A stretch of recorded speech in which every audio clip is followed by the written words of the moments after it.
What's up, everybody? Welcome back to No Counters, No Combos. I'm here today with Arturo Rodriguez. He's one of my teammates from Team CGU.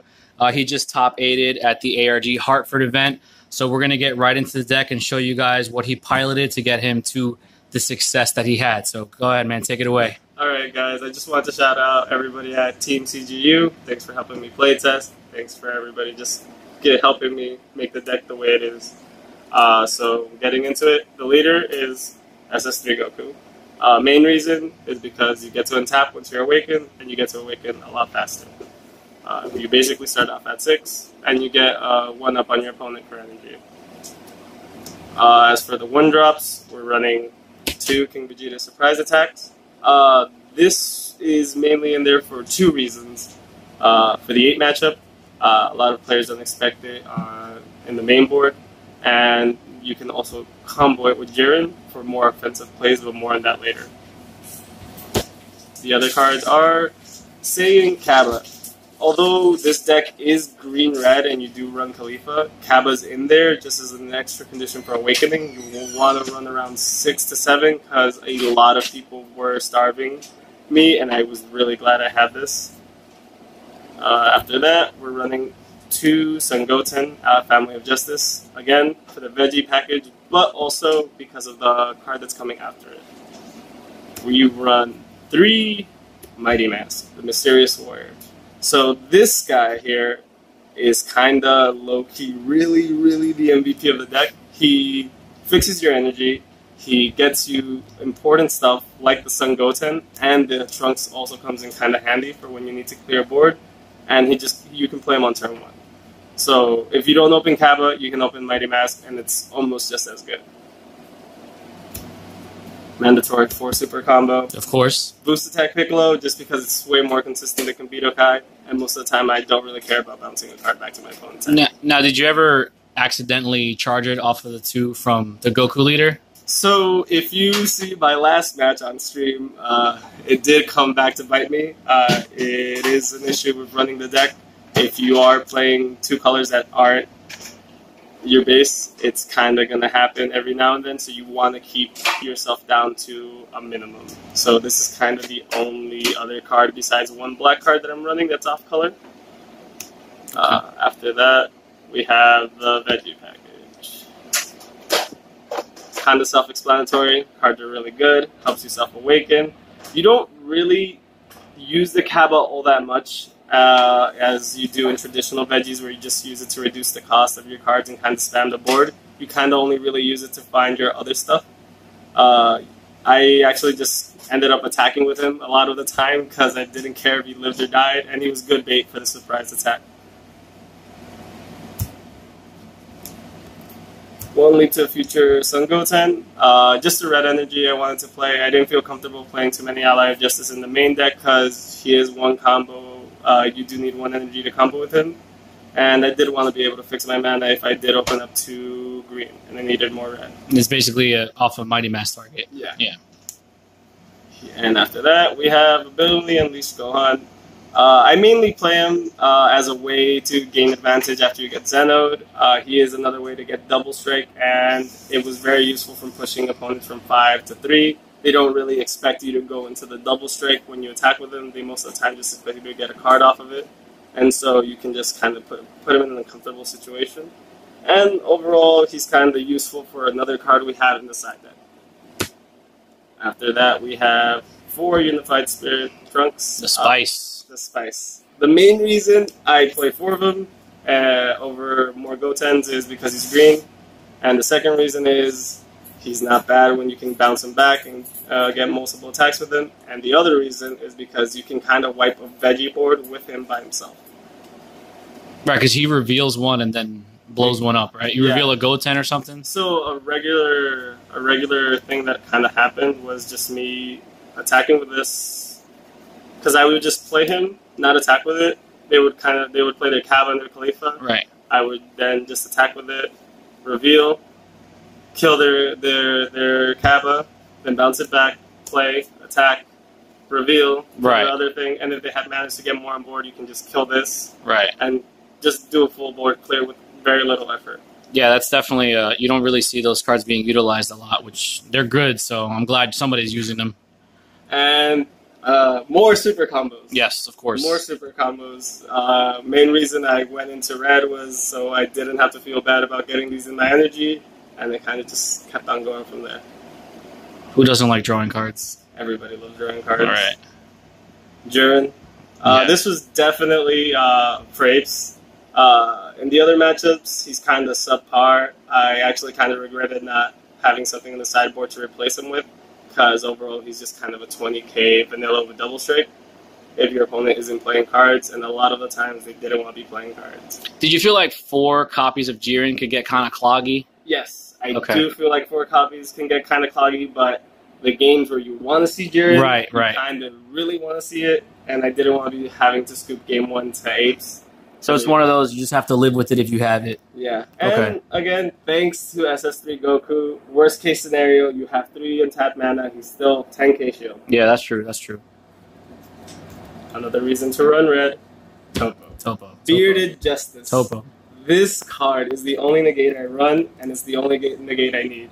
It puts in so much work. Being able to put your opponent behind 1 attack and then having a threat on the board came in very useful. Plus, I usually was able to follow it up with a KO, and that helped when they kept my board off of things.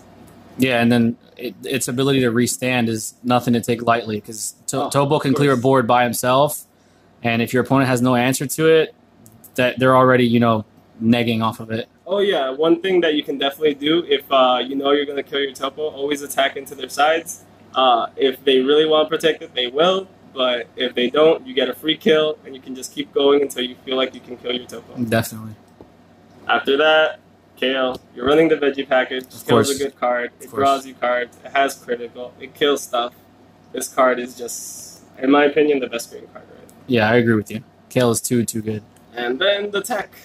The spice, I see it already. So this is our 3 tech cards. Again, I'm only playing 1 black card because of the risk of getting them in the energy. Fu overall felt like the most consistent in that double strike and drawing 2 cards overall would be good in any matchup. Right. But I did tend to side it out for other things. This guy here is low-key, again, another card for the 8 matchups. I just like having stuff that isn't dead against them because I have a few dead cards that I don't like having against them. And then with its restand ability, you can dodge explosive Goku, so... You dodge explosive Goku and Kale, and most of the time, 30k both swings is enough to make your opponent lose most of their board. Absolutely. And this guy is just here as a target for the red Gotenks, and every now and then you can just kind of get an extra double strike and play another card. I mean, yeah, with the most iffy card in the deck. I wasn't too happy with it. The reason I like the Gotenks though is because with your leader, you're playing it for 1 energy because you're untapping 3 at the end of the turn, and then when he comes in, he untaps 2. So, or he untaps 1 rather, whatever the case may be. 25k double strike is still really good in this game. I don't know why people have gone away from playing Gotenk. I guess it's a little slow, but this guy used to be a killer in the previous format. So I mean, when he sticks, he's amazing, and when you can follow him up with multiple threats, he's definitely a card that you can run the game away with. But it's kind of that thing. You have to be able to follow it up with things, and if you get Zenoed or if your opponent's kind of playing a very grindy game, you're kind of always going to be between that 4 to 6 cards. And so it's kind of hard to always be able to drop stuff consistently. Sounds good. So does that finish the main? Let's take a look at the side. All right. For the side, 1 more surprise attack. We're coming against apes. Although this card is kind of easy to play around, there's a neat little combo since it doesn't say for the duration of battle. You can always play it on your Jiren offensively, make him a 40k attacker, and then on the second attack he's a 30k, so you don't have to invest just 1 card. And you get over 20k of attack power. Oh, that's good. That's good. I didn't know that. Yeah, a lot of people didn't. They had to read the card multiple times. Another Mighty Mask. I would side this in against Cell and Xeno decks when I wanted more consistent card draw. Sun Goten would come in as well. It was another way. It was against veggies, and another Mighty Mask target. Trunks didn't really come in. I kind of forgot that I had 4 in the main deck, and I accidentally put a 5th one in the side deck. You can replace this friend. Okay. one Raging Spirit Gohan. I added this in when I would add in my other side deck cards against Xeno. So when I said that the 3-drop Gohan was in the deck for another reason, sure, it's for these guys. Sure, absolutely. I can only play them if I have an Adolescent Sun Gohan. So when I side out my black, I put into these, I go into these, and this guy, when he attacks, if I'm at 4 or less cards, he gains 10,000 and he draws me 2. So against Xeno decks and Cell decks, he's kind of my ace in the hole. Right, it's great recovery. Yeah. If you can keep this on the board too, it just runs away with the game. Absolutely, great card. This here was against Cell, just in case you couldn't follow up with how you could kill it. Sure. This is just a consistent way to kill something. So one answer to Cell. Yeah. It's still a great card. I mean, it is. Still, honestly, I expected to see a lot more in the top tables, but I somehow managed to avoid playing against any. Yep. Massing the Mysterious Warrior, self-explanatory. Another card against veggies. Sure. Kind of the main thing that I was seeing all weekend and that I expected all weekend and wasn't disappointed. It came in a few times. Go Tanks. I thought it would be a good tempo inclusion. Never really sided it in. Psyched up Go Tanks. Yes. I love this card. Yes, that card so much. That card is awesome. That card is 6-drop, awesome. draws you 2 and kills the card. Doesn't sound like much, but if you see the games I've had, yes, they just go long. Resources get drained, and then out of nowhere, you just drop a 6-drop. It gets you 2 cards. It's a 25k. It's a double strike. It's just a threat. It's a recovery card, and it's removal all in one thing.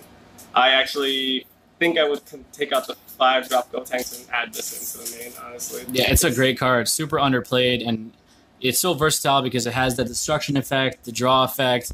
It's a 0-cost 5k combo. And, you know, you untap 3 at the end of the turn, so you don't stay tapped out. There's really no downside in playing that card. Yeah, and if you ever need to cheat it in early, you always have the Union Fusion ability, which Absolutely. Can come up every now and then. Absolutely. But yeah, that's kind of the last thing. And my last side deck card was Fu, Shrouded in Mystery. This was for the mirror match against SS3 decks. They don't play Cold Bloodlust, so I feel safe playing this against them. And on average, once you take super combos from SS3, they become the worst deck in the game because they can't really do much to recover, and this is usually enough to close it out. Well, that's awesome, man. So besides the great success that you had, how do you feel like your matchups went, and how do you feel like did you feel like you built the deck to answer the meta? To answer the meta, I don't think so. I feel like the deck I had set it up to have at least a 50-50 against everything and a slight edge against veggies. Okay. Just because I run so much removal and I don't have to kind of worry about that. And the other matchups kind of depend on how you play it out. And how do you feel like your deck performed against apes? Did you see any apes at all? Oh, yeah. I played 2 apes against one of the kitchen table meta players, Jacob. Jordan Markle? Jordan Markle. Yeah. So game 1, he got it. It was a very, very long game. Very intense. I thought I was going to be able to pull through it, and he just managed to get all the apes on board and murder me. And we started game 2. Game 2, they called time, and as they were calling time, I managed to close out game 2, and we couldn't start game 3, so it was a draw. The other player, I managed to TOO him. He was just playing regular apes, regular Ginyu apes, and that's kind of an easier matchup because you can just stall them out and kill their stuff. And that was all I saw for apes mainly. That's awesome, man. Well, again, I wanna congratulate you and your success. You guys as a team, CGU did very well in the event. You know, being the first event that we've gone to together as a team. You know, there's only one way to go, and that's up. So you guys are definitely going to see Arturo in AC. My scrub ass will definitely be there as well. So CGU is going to make some moves, guys. Do not sleep on us. Very talented players. And we don't like to talk a lot of trash, but if we decide to, we can definitely back it up. So just expect more spice. We have a lot of that here. All right, man. Well, thank you guys so much for watching. Arturo, congratulations, and we'll see you guys in the next video. Be there or be squared.